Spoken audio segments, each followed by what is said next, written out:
Hmm. Mahirap kagatin kasi ang daming laman. Ang sarap. Wow! Hindi ko pa naabot yung chicken. No? Yung iba pang ayaw niya. Pero ito pala yung asa ng banh mi. Ito, kanina ka pa nahuhulog Pwede na ka. Welcome to my party, we're just getting started. A life is a dream or a nightmare scarring. Hand me a drink cause I think I'm going all in. Get me a shrink who can catch me when I'm falling. Cover up my scars. Welcome back to my channel mga ka-vlog. So, ito naman po yung Sir Pans. So, ayan. So, alam nyo, meron akong sandwich na gustong-gusto talaga ako. Mahilig din po ako sa sandwich, hamburger, sandwich, mga hotdog, sandwich, mga street food na mga sandwiches. So, hindi ko pa yung natatakal sa inyo, hindi ko pa po nasishare sa inyo. Usually, mga street food natin, yung mga fried di ba? Yung mga kwek-kwek, mga ganon. So, ngayon po, nag-crave po ako dun sa, sandwich. And then may nakita po ako na kakaibang sandwich naman po. So, ano po naman yung international sandwich po yun. So, Asian sandwich din. So, ka-member po ng ating region din. So, yun po ay galing po sa Vietnam. Vietnam sandwich. So, nakikita ko po sa mga video So, ngayon, shoutout to kay Sir Sunnyside. Kasi na-feature niya yung Vietnam street food sandwiches. So, gusto ko pong tikman din yun kasi dito naman pwede naman po tayong gumawa ng Vietnamese sandwich. And then, ang tawag po sa sandwich na yun ay banh mi. So yung banh mi po, maraming klase ng banh mi sa Vietnam na ino-offer sila. May mga sausages, may mga spicy, may mga more than vegetables, merong mga meat, sa mga meat lovers. So ako naman po, fan din po ako ng sandwiches na vegetables at saka meat. Pwede po nating i-mix yun. Basta po, kadalasan po ang gusto ko talaga, chicken. Chicken! So yung mga ganun. So, meron po tayong prepare ngayon mga ka-vlog kasi gusto kong tumikim talaga ng banh mi. So ang kwan po natin ngayon ay chicken banh mi. Hindi ko alam kung anong tawag sa Vietnam. Ang kinukan ko ito po pinangalan ko po na Filipino version na banh mi chicken. So whatever kung anong tawag nila sa chicken sa banh mi sa Vietnam.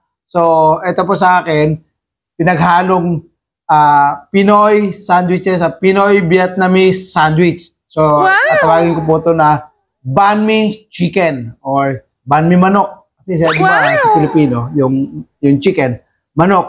So, pakikita ko po sa inyo yung ingredients, mga ka-vlog, nung banh mi na yun. Kasi ang dami So, na-amaze po ako doon. Pakikita ko po sa inyo. So, meron po tayong chicken, as I said. And then, meron po tayong lettuce. Ang tawag daw po dito sa lettuce na to ay ano ba yung sinabi ni Kuya Jun kanina?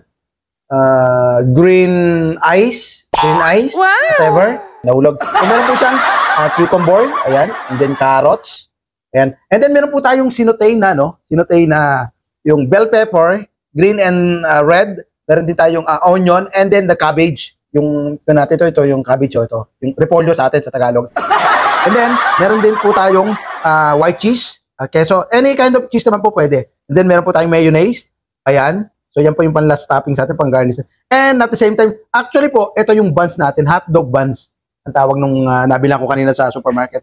But, tawag dito sa Vietnam po, parang yung bagnet, yung tinapay, bagnet bread. Alam niyo po yung bagnet bread na matigas pwedeng palo-palo?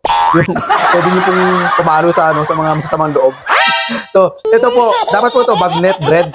Wala po ako makitang bagnet bread. So, carry na rin po ito. Pwede na rin po yung, ito po ay hotdog buns sa atin. Hotdog po yung kinuha. Pero, pwede na rin po yan. Wala tayong makitang bagnet bread So, meron din po sa mga French baker. So, malayo naman po French baker din. So, usually sa mga mall yan So, yan po yung ingredients natin na pinakita ko po sa inyo. So, yan po yung ating titirahin maya-maya lang. So, ipapaliwanag ko po sa inyo kung ano yung banh mi. Kita nyo na po yung ingredients ng banh mi na banh mi sandwich. So, bali, chicken po ang ating pinaka-main ingredients nun kasi usually mimi talaga yun. Yung iba, nakita ko sa mga vlog ni Sunnyside. Idol ko po yun si Sir Sunnyside. Shout out tayo, Sir. Ano yun? Ibang klase. I think 9 banh mi ang kanyang pinicture nung last time. So, tayo, isa lang po kasi wala pa po tayo sa Vietnam. Pag munta tayo sa Vietnam, ay nako, palong-palo. Titirahin ko rin din po mga ka-vlog. Kakain din po tayo ng kahit ng banh mi. Basta kaya po ng ating stomach. Kakainin natin po yan. So, dadayuhin natin yan. So, soon, punta tayo ng Vietnam. Kung basta may malaking budget tayo, punta tayo ng Vietnam. Let's go. So, ito po muna po na meantime. Ito, meron po tayong bread. Ayan, ito po yung bread natin. Ayan. So, yung magandang bread. Ayan, ito, yung magandang open. Kasi malambot na, kanina po malambot ito eh. So, ayan, lalagyan po natin muna yung laman ng ating, una muna, ito yung ilalagay po natin. Yung lettuce, ito, paborito ko po ito mga kablog, yung lettuce na to. Green ice daw ang tawag po dito. Tapos, on the middle, lagyan natin ng, ito, ayan, chicken. Ayan, lagyan muna natin ng chicken. Ayan, lot of chicken. Kasi paborito ko yung chicken. Wow! Ayan. So, tapos lagyan natin ng, itong ating sinutay-sutay kanina. Ay. Ayan. Merong bell pepper, green, lagyan natin ng green. Ayan. Cabbage. Tapos, ano po yan? Onion. Where are you, onion? Ayan, onion. So, generous ano na lang natin, oh. Pero mas maganda yung maraming bell pepper. Ayan, tapos meron po carrots. Ayan, carrots. Lagyan natin ng carrots. Ganyan po para at least masarap yan. Ako. Overload to, overload. Ayan. Tapos lagyan po ulit natin ng konting chicken. Chicken! O, yan. So, kapit pa rin chicken. Kailangan ng generous na yung hulog pa. So, for the meantime, ayan, puno na. Maglalagay po tayo ng grated cheese. Grated cheese, hindi po yung kamag-anak ng greatest love of all. Grated cheese, ibig sabihin po yung ginadgad na cheese. Yung ginanong-ganon. So, pakikita ko po sa inyo kung ano yung ganong-ganon natin. So, ibaba natin kasi hindi tayo umaabot. Ayan. Ayaw lumabas. Ayaw lumabas eh. Kasi malambot na po yung cheese natin eh. Oh. Dahil ayaw po siyang magadgad. Naghiwa-hiwa na lang po ako ng cheese. Ayan o. Hiniwa-hiwa ko na lang. Kasi ayaw pong ano siya eh. Ilagay na lang po natin dito.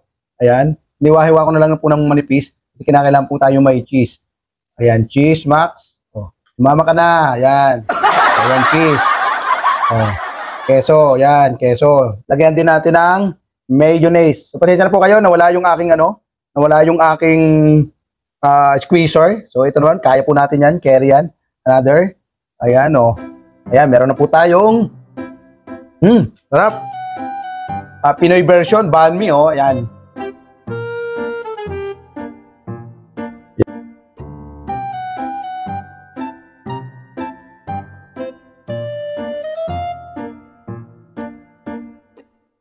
Banh mi chicken, Vietnamese banh mi chicken, Pinoy version. So, ito po yung aking obra maestra ngayon. So, tikman na po natin yung banh mi na to. Kasi ang dami pa laman eh. So, titikman muna natin. Mahirap kagatin kasi ang daming laman. Pero, ang sarap. Hindi ko pa naabot yung chicken. Yung pinaka-ano niya. Pinaka-meat ng chicken. Nahulog mo ano. Yung iba pang ayaw niya. Ang sarap. Ganito pa lang lasa ng banh mi. Pero very generous po yung akin nilagay. Ewan ko lang sa Vietnam kung ganito ng kadami sila maglagay. But, on my own version, ang sarap nito. Ito pa oh. Ito, kanina ka pa nahuhulog ah. Subo na kita.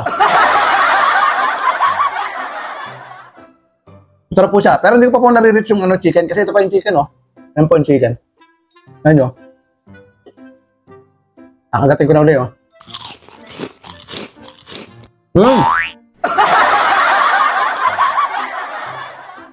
Nagsisin na po akong matikman. Ang sarap. Hindi masyadong intense yung white cheese. Yung keso. Na hindi ang tawag dito. Hindi na nagadyad kanina. So hindi hiwa-hiwa ko na lang, di ba? Kasi lumambot na po siya. Kanina matigas po yun eh. So lumambot na po kaya ayaw nang gumadyad. Kaya po, yung chicken, yung pinakunahan ko po yun, wala pa ako nilagay na tubig lang at chicken. So hanggang sa maluto yung chicken. So ngayon, di siyempre lasang chicken na siya, wala siyang ibang lasa. Sumarap na po siya nung sumama siya dun sa mga ibang ingredients, especially dito sa may keso. So, wow! Ang sarap po niya. Yung white juice pala, pag natunaw, ayaw na siyang yung pag lumambot, ayaw na siyang lumusot dun sa gagar. Kaya hindi na po tayo nakapalabas ang cheese kanina. So hiniwa-hiwa ko na lang. Pero carry pa rin po kasi ang sarap po. Nakapaglagay din naman po tayo ng So another bite pa ulit tayo.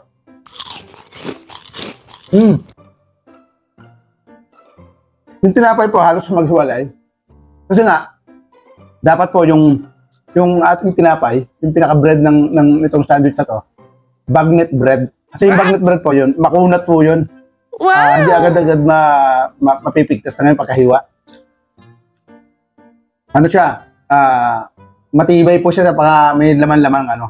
Kahit pipiin mong ganon, hindi po siya maghihiwalay. Unlike dito sa hotdog buns, ayan o. Yan yun sa ilalim, naghiwalay na So sinusuportahan ko lang po para at least yung mga laman, yung mga peeling niya, hindi mahulog. And then at the same time, sabay-sabay natin makagat sa papo tayong kagat.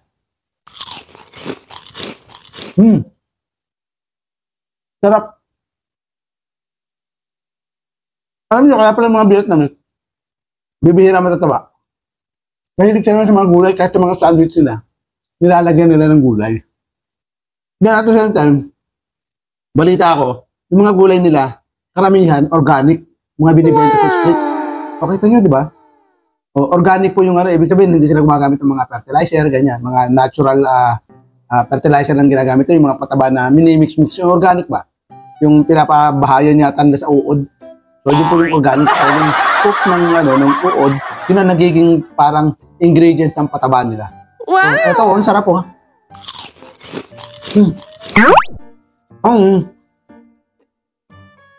Nahulog na po. Nahulog na po yung chicken . Naghiwalay na po yung tinapay . Walang problema yan. Babalik ko yan. Halika dito. Wag kang dito ka lang sa akin. Hindi mo ako pwedeng iwanan. Parang pag-ibig lang yan. Sa akin ka lang. Ibigin kita.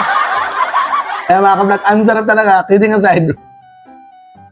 Ang sarap. So, try nyo po ito sa bahay nyo. Kung gusto nyo ng sandwiches, nakakabusog, especially mga nagda-diet. Yung mga nagda-diet, girls. Wow. Mga boys na pamacho effect. I-try nyo po itong banh mi sandwich.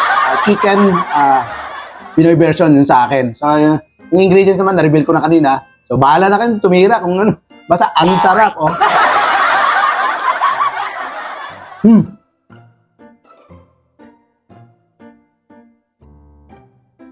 Healthy pa. Kasi meron pa siyang green pepper, yung bell pepper. Maganda dito, di manghang. Triple na mga kablog. Yung banh mi po, marami pong klaseng banh mi sa Vietnam. Kasi, doon sa napanood ko, bale, ang tinikman niya lahat, siyam na banh mi. Wow! From street food, up to the restaurant, up to the high-end hotel. Wow! May banh mi. So, yun naman, sa Vietnam po yun. So, dito sa mga hotel, may mga Asian cuisine na nag-o-offer din ng mga ganitong banh mi.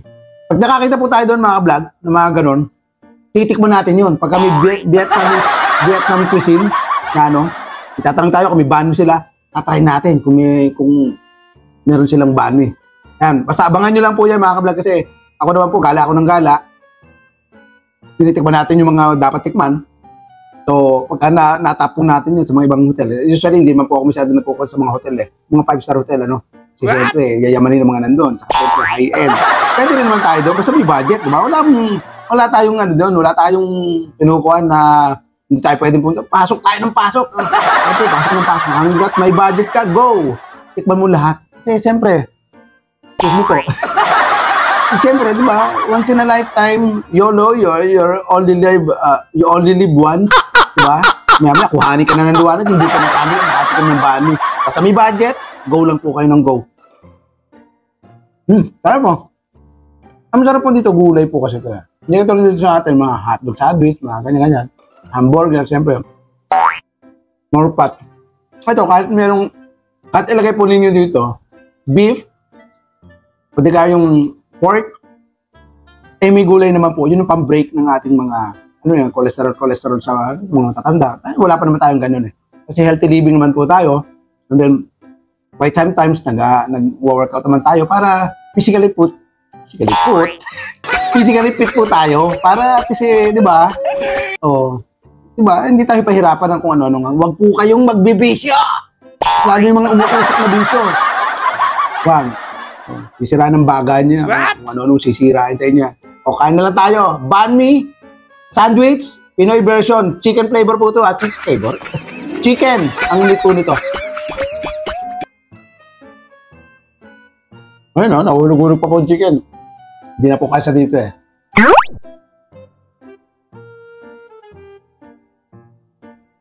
Suggest, yung mga travel kayo. Ganun na. Ipon kayo para maka-travel, para makakain. Wow! Huwag nyo titipirin sarili nyo hanggat kaya nyo. Kaya na tayo.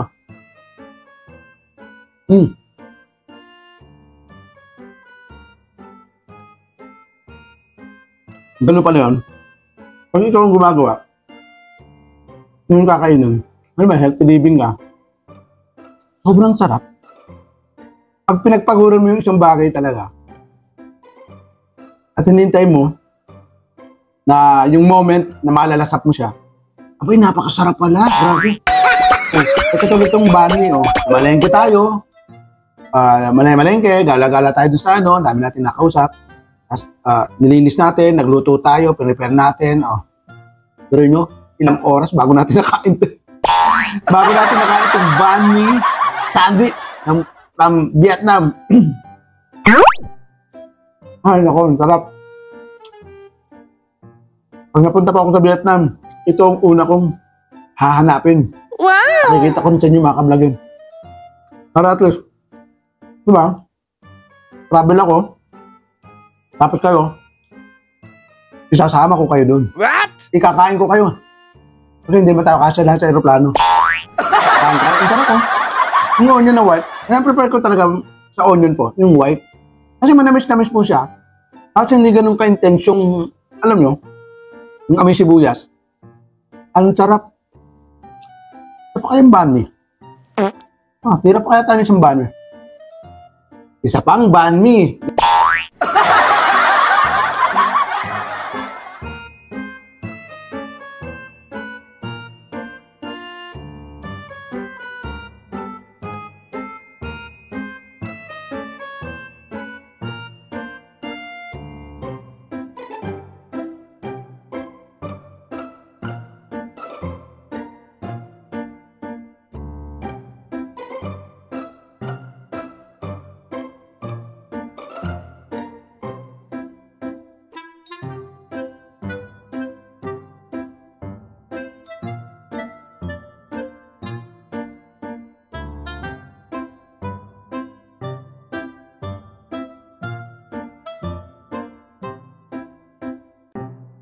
Ayan mga ka-vlog, ito na uli ang ating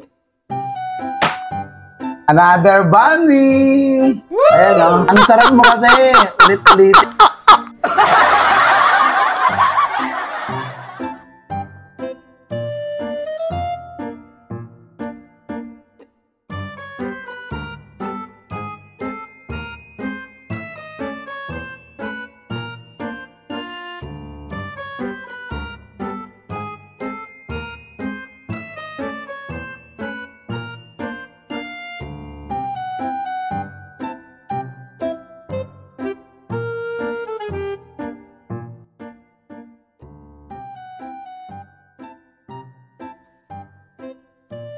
Nakita mo, finger licking good. Ay, grabe. Ganito pala ang banh mi. Ang ganito pala ang kasarap. Hindi ako nagsisi na hindi ako na-prostrate na gawin natin tong vlog na to. Kasi, ang sarap. Yung banh mi. Naku, ang sarap. Pwede nyo pong itry. Itry nyo po, naku. Para ma-experience nyo po yung na-experience ko ngayon. Sobrang sarap. Mga ka-vlog, nakakain na tayo ng banh mi. Na-share ko na sa inyo kung paano siya gawin, kung ano yung ingredients niya. Tapos, ang lasa, nako, palong-palo ang lasa. So, pwede natin i-alternate yan sa mga sandwiches na ating nakasanayan na somewhat, hindi naman masyadong healthy yung iba, yung mga hotdog alone, ganyan, no. Masarap siya, but yung healthiness ang ating hinahabol. Itong banh mi, I recommend it to everyone, especially yung mga nagda-diet. Yung mga girls na nagda-diet, yung mga napapamacho ng ganyan. So, ito po, banh mi sandwich. Sundin nyo lang po yung procedure na ginawa ko kanina. Pwede naman yung pong i-rewind yung yung video, ulitin nyo lang para makuha nyo yung procedure. Napaka-easy lang po. Saka pwede naman po yung hindi na isutay. Yung sa akin lang po, kaya ako sinutay is para lang yung konting blanch, malanta, tapos hindi purong especially yung sibuyas kasi ayaw ko po yung amoy ng sibuyas aftertaste. So ganun po 'yon. So pwede naman po mag-toothbrush kasi nga lang, syempre. Ganun lang. So yun po mga ka-vlog. So for those who are not yet subscribed to my YouTube channel, please do subscribe and hit na rin po ninyo yung notification bell dyan para every time na may new upload ng new Sir Pabs, kayo po yung unang makakanood. And then, sama-sama po tayo doon magsaya kasi ang pangko po is para kumain tayo, mamasyal, maging masaya.